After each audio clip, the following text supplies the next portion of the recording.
Inside IEM, le podcast de la Digital School de De Vinci Higher Education.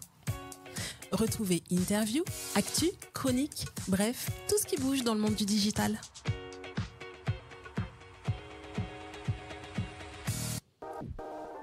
Bienvenue dans cet épisode. Comment vas-tu, Christophe ? Ça va bien, toujours très bien moi en fait, tu sais, ça ne change pas là-dessus. Alors c'est parfait. Alors ça ne change pas pour les habitués qui te connaissent et pour les personnes qui viennent de découvrir ce podcast, bienvenue.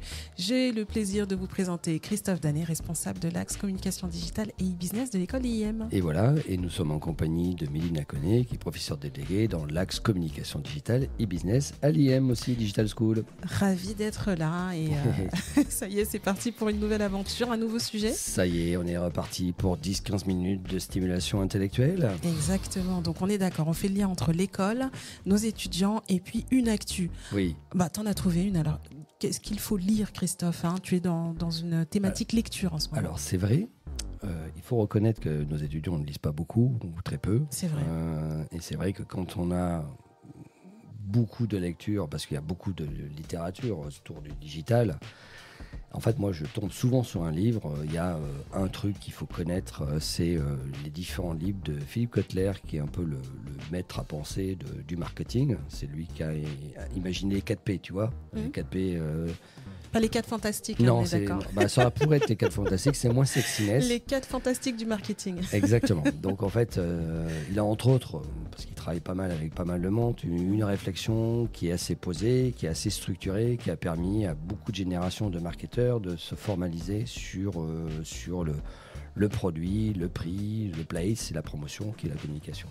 Justement, tu fais bien d'évoquer le sujet de la lecture. Le digital a pas mal perturbé notre côté un peu neuro-connecté à la vie. On est maintenant un peu perturbé, on veut que ça aille vite. Mais la lecture, ça permet de poser la pensée. Est-ce que tu penses que c'est facile d'accès pour les étudiants ? Alors, premièrement, super facile. En fait, c'est vrai qu'aujourd'hui, les livres numériques sont aussi quelque chose d'assez intéressant, quelle que soit toute forme de lecture, que ce soit des mangas ou quoi que ce soit, ça reste quelque chose de relativement accessible maintenant, assez démocratisé. On bascule aussi dans la lecture audio, c'est-à-dire on écoute des livres, ça c'est génial. J'adore. Moi, c'est souvent ce que je conseille à des jeunes qui veulent se lancer, mais qui ont vraiment la flemme de lire, et qu'ils écoutent les livres audio, et puis ils vont tomber dans l'imaginaire, dans la projection de la pensée. L'audio est très suggestif, comme tu sais. Donc voilà, comme la lecture d'ailleurs, ce sont deux sujets qui sont assez corrélaires. Ce qui est bien, c'est que les étudiants qui passent à l'IEM depuis un certain temps savent que de temps en temps, ils peuvent emprunter des livres, on a aussi une bibliothèque, même si on a plusieurs sites, les étudiants peuvent le faire. Ils ont une appétence. Parfois, lorsqu'ils accrochent un sujet, ils plongent vraiment dans le livre. Ça leur arrive de temps en temps, contrairement à la rumeur. Et alors, qu'est-ce qui t'a accroché ? Qu'est-ce qui fait que tu as découvert ce livre ? Alors, le livre dont on parle, je vais juste le citer parce que c'est ce qui s'appelle le marketing 6.0. 6.0, carrément. En fait, 6, c'est-à-dire qu'on est déjà la 6e génération. Donc, je passerai les noms parce qu'ils sont assez compliqués de ceux qui ont produit ce livre. Donc, c'est écrit par Philippe Kotler, Hermawan Kartajawa et Ewan Setiawan, si j'ai bien prononcé, parce que vous m'excuserez. Et en fait, le principe, il y a plusieurs versions. La version numéro 1 qu'on avait dans le marketing, c'était on centrait au niveau du produit. Voilà, le produit, les 4P, etc. Quand la version 2 est arrivée, on mettait le customer, le consommateur, au centre du sujet. Donc c'est là où ça a commencé un peu à changer la manière dont on... Ouais. Donc ça, c'est le livre numéro 2, c'est le marketing 2.0. Le 3, on était plutôt sur les côtés RSE, sustainability, comme disent les Anglais, donc tout ce qui est l'éco-responsabilité, etc. On est encore dessus, on est encore dessus, oui, bien sûr. Mais en fait, c'est par strate, tu vois, en fait, c'est-à-dire qu'en fait, on n'a pas enlevé les 4P, ils sont toujours là. On n'a pas enlevé le consommateur, il est toujours là, bien plus présent. Mais ça se rajoute, tu vois. Et en fait, ça vient complexifier un petit peu ce monde, dans la communication. Donc la sustainability, donc tout ce qui est RSE, vient se rajouter encore plus aujourd'hui avec au niveau de la fabrication, la distribution et de la communication. Donc c'est le dernier P qui a été retouché par la sustainability. Ça, c'était le 3.0. Le 4, c'était vraiment le digital, bien que le digital soit arrivé depuis très très longtemps, 95 ou même avant, 92, si on veut remonter à l'origine du tu web. faisais partie des pionniers, donc tu connais bien. Je sais. Je ne veux pas dire que je faisais ma première campagne, je l'ai fait en 96, parce que personne de ceux qui écoutent n'était pas né. Donc en fait, voilà. Mais le digital, c'était l'avènement du digital, vraiment comme pierre angulaire du marketing. Donc c'est là où on a commencé à se dire, peut-être que marketing digital, oui, parce qu'il y avait c'est pas deux choses séparées, c'est vraiment deux choses fusionnelles. Et dans la version 4.0 du livre de Kotler, en fait, on a vraiment une appropriation, c'est comment aujourd'hui les réseaux sociaux ont changé nos rapports à la consommation. Tu vois, dans la réputation des marques, tu vois, c'est un sujet qui est quand même apparu avec le digital, hein, même si ça existait depuis bien longtemps. Et justement, ce qui est intéressant sur cette partie-là, c'est le fait qu'il y avait un espèce de clash entre le marketing traditionnel et le numérique. En fait, il rapproche les deux, c'est ça ? Il y avait un combat générationnel aussi, mais si tu veux, aujourd'hui, il n'y a plus de débat là-dessus. Maintenant, c'est comment on intègre le digital. Internet est toujours le premier média investi par les annonceurs, donc c'est QFD. Donc on arrive à ça. Après, si tu veux, cette version-là, elle existe toujours, elle est très présente. On a vu apparaître depuis quelques années une autre version. Alors il a ressorti un autre livre qui s'appelle le 5.0. Il est vachement inventif sur les noms, tu vois, 1, 0, 2, 0. Je ne sais pas où il va s'arrêter. Heureusement qu'il ne fait pas des versions intermédiaires là-dessus. Ça s'appelle AI Driven. C'est-à-dire qu'en fait, si tu veux, c'est comment l'intelligence artificielle va être un élément qui va venir driver un peu tout cet écosystème-là. Donc c'est l'avènement des chatbots, etc. C'est ce qu'on commence à voir sur les IA génératives, quoique ça existait bien avant les IA génératives. Oui, parce qu'il y a plusieurs IA. Beaucoup parlent que des génératives, comme si ça venait de sortir. Les génératives, c'est celles qui commencent à devenir accessibles au grand public. Donc en fait, mais les professionnels l'utilisent depuis pas mal de temps. Là, ce qu'on voit, c'est la 6.0, qui est le dernier, donc le nom de son livre, c'est Marketing 6.0, qui est Alors attends Christophe, on va y aller doucement. Mais oui, parce que il faut laisser. Alors pour le public qui a guéri, c'est bien, ça fait une révision, et le public qui découvre, il faut qu'il digère chaque élément. Alors on va y aller tranquillement sur chaque élément de ce 6.0. Alors raconte-nous. De quoi s'agit-il ? En fait, si tu veux, on est en train de passer une nouvelle étape qui existait, il y avait déjà des éléments. Hein, certains vieux de la vieille te diront, mais ça existait depuis pas longtemps. Hein, tu vois à qui je veux faire les références. Non, mais on est passé d'une logique d'omnicanalité. Mais oui, parce qu'il y a toujours des gens qui disent je sais tout. Bon. C'est vrai, non, mais ils ont raison. Peut-être qu'ils savaient avant les autres, c'est ça c'est terrible. Non, mais on est passé de cette omnicanalité à cette ce côté méta-marketing, c'est-à-dire ce côté immersif. C'est finalement ce qui est en train d'arriver. On est en train d'arriver dans une étape beaucoup plus intégrée, avec des moyens de toucher des consommateurs, mais beaucoup plus larges que ceux qu'on pouvait imaginer. Tu vois, avant, il y avait la télé, la presse, la radio, l'affichage, etc. Ça, c'était facile. Le digital est arrivé et dit « Ah merde, il y en a un 6e média ». On l'a appelé le 6e, le 7e. Après, on s'est dit « Ah oui, mais attends, mais les autres médias, s'ils se digitalisent, est-ce que c'est le 8e, le 9e média ?» Enfin, tu vois, on n'en sortait plus. Donc, en fait, finalement, aujourd'hui, tous les médias sont digitaux. L'affichage, c'est partout. Ça devient du digital. La TV, on en a déjà parlé du précédent épisode. Donc, en fait, on voit, je ne parle même pas de la presse, mais c'est vrai qu'il y a une certaine forme de stratification, mais le côté immersif est vraiment ce qui va nous arriver. Est-ce que tu peux nous décrire alors qu'est-ce que c'est ? En quoi ça consiste ? Alors, avant on pensait multimédia, c'est-à-dire on avait plusieurs médias qui se mettaient en couche, à l'omnicanalité, c'est-à-dire que finalement, quelle que soit l'expérience que tu vis en tant que consommateur pour toucher, pour aller t'informer, l'expérience va être différente selon le canal que tu vas suivre, selon que tu utilises les réseaux sociaux ou que tu vas utiliser un média traditionnel. Le côté immersif, c'est vraiment le online dans le offline. C'est-à-dire qu'en fait, on va se retrouver sur le terrain, sur le point de vente, avec des technologies digitales immersives. Tu vois, on parle de Phygital, par exemple. À une certaine époque, on parlait de ça. J'ai connu des gens qui ont fait des thèses là-dessus depuis quelques années. Mais c'est vraiment... Et c'est le online in offline et le offline in online. Tu vois, c'est intéressant. Hein. C'est-à-dire que... Alors, concrètement, ça se matérialise comment ? Puisque c'est toujours intéressant de voir les évolutions. Et c'est vrai que les marques ont du mal. En fait, ils fonctionnaient beaucoup. On va prendre simplement l'entreprise. En général, les entreprises, les agences, les différentes sociétés qui travaillent dans le marketing, elles fonctionnent en silo. Elles essayent de créer de la transversalité. Mais pour le client, ça ressemble à quoi en fait? Alors, juste, si tu permets, parce que tu as cité un mot qui est important, c'est silo. Oui. En fait, moi, quand je donne un cours aux étudiants sur le marketing digital, je leur dis, il y a un seul terme, seamless. Exact. Sans couture. C'est vrai. Et en fait, si tu veux, c'est peut-être comme tout au long de mes années d'expérience en agence, ça a été de défaire les coutures et de plus avoir de frontières. Il y a toujours eu ça. C'est-à-dire que les services parlent entre eux. Depuis tout temps. Depuis tout temps. Les frontières, ce sont les hommes. Les barrières, ce sont les hommes qui les ont créées pour garder un précaré, un univers, une expertise, etc. Protéger un univers qui leur sied bien. Là, en fait, tout explose. Depuis très longtemps, moi j'ai connu en digital, on voyait des entreprises qui n'avaient rien à voir, qui faisaient du digital et se mettaient à faire du digital. Par exemple, les boîtes de consulting se sont mis à faire de l'achat média grâce au digital. C'est par cette porte-là qu'elles sont rentrées. Donc en fait, si tu veux, ce côté seamless, comme disent les Anglais, sans couture, est vraiment quelque chose qui est vraiment encore dans l'air du temps après pas mal de temps. En fait, ce qu'il faut comprendre, c'est qu'il y a 3 couches finalement dans ce méta-marketing, qu'on appelle méta-marketing, rien à voir avec... le métavers. En fait, il y a un côté avec le métavers, mais en fait, c'est pas que, parce qu'aujourd'hui, on se pose pas une question là-dessus, sur son usage. En fait, ça regroupe par exemple tout ce qui est la partie enabler, tu vois. Enabler, c'est-à-dire l'initiateur, c'est-à-dire qu'en fait, il va y avoir tout ce qui est IoT, les communications des objets.